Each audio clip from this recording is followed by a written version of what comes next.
ગઈકાલે રાજસ્થાન પોલીસના ઉદયપુર જિલ્લા તરફથી એક એએસટીયુના અધિકારીએ પૂણા પોલીસ સ્ટેશનમાં સંપર્ક કર્યો હતો કે અહીંયા ઉદયપુરના વિસ્તારના અમુક બાળકો જે છે બાળ મજદૂરીની અંદર એમ્પ્લોય કરેલા છે, તો એને શોધવા માટે આ ટીમ અહીંયા આવી હતી.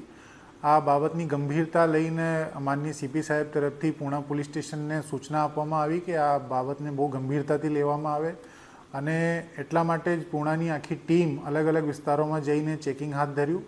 એમાં મુક્તિધામ સોસાયટી અને સીતારામ સોસાયટી, આ બે સોસાયટીઓની અંદરથી અમને ટોટલ 93 બાળકો રિકવર કરવામાં આવ્યા. જ્યારે આ બાળકોની એજ વેરિફિકેશન કરવામાં આવી ત્યારે એમાંથી 86 બાળકો એવા હતા જે માઇનર કેટેગરીના હતા અને બાકીના જે બાળકો મેજર હતા એટલે એમને જવા દીધા. 86 બાળકોની જે રિકવરી થઈ એના આધારે પછી 4 આરોપીઓને આઈડેન્ટિફાઈ કરવામાં આવ્યા જે લોકોને ત્યાં એમ્પ્લોય કરેલા હતા. આ લોકોના વિરુદ્ધમાં BNS કલમ 146 અને જે એક્ટની કલમો લગાડીને ગુનો દાખલ કરવામાં આવ્યું છે અને આગળની જે તપાસ છે હજુ ચાલુ છે.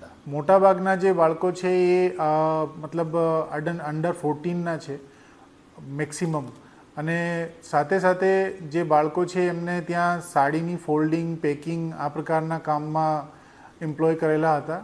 બાળકોને મોટાભાગના જે સ્કૂલના ડ્રોપઆઉટ્સ બાળકો છે, ગરીબ પરિવારોથી છે અને જે ઉદયપુરની આજુબાજુ રહેતા હોય એમને ત્યાંથી લાવવામાં આવતા હતા. અહીંયા આ લોકોને એક જ મકાનમાં રાખવામાં આવ્યા હતા. એકદમ સાંકડી જગ્યામાં એ લોકોને રાખવામાં આવ્યા હતા. ત્યાંથી એ લોકોને ક્યાં આવવા જવા માટેની કોઈ સ્કોપ હતી નહીં.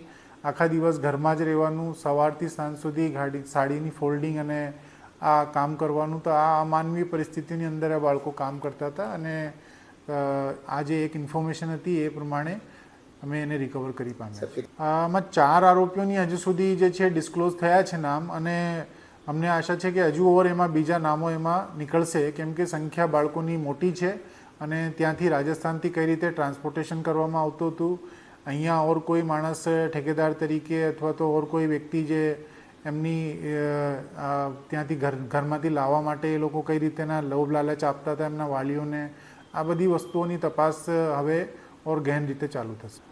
અત્યારની તપાસમાં જે બાળકો છે એ બાળકોના વાલીઓથી સંપર્ક કરવાનું ચાલુ કર્યું છે અમે, અને એ વાલીઓની તરફથી જે વર્જન આવશે એ પ્રમાણે પછી આગળની તપાસ ધરાશે.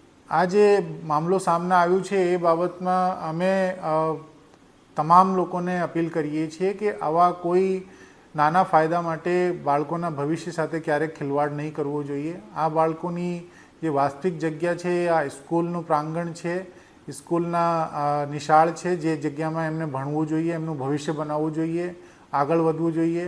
અહીંયા પોતાના નાના ફાયદા માટે બાળકોના ને ઓછી મજૂરી આપવી પડે અને એમનાથી કામ લેવું એ ખરેખર નિંદનીય બાબત તો છે, સાથે સાથે એ ઇલીગલ પણ છે અને કાનૂની રીતે અપરાધ બને છે.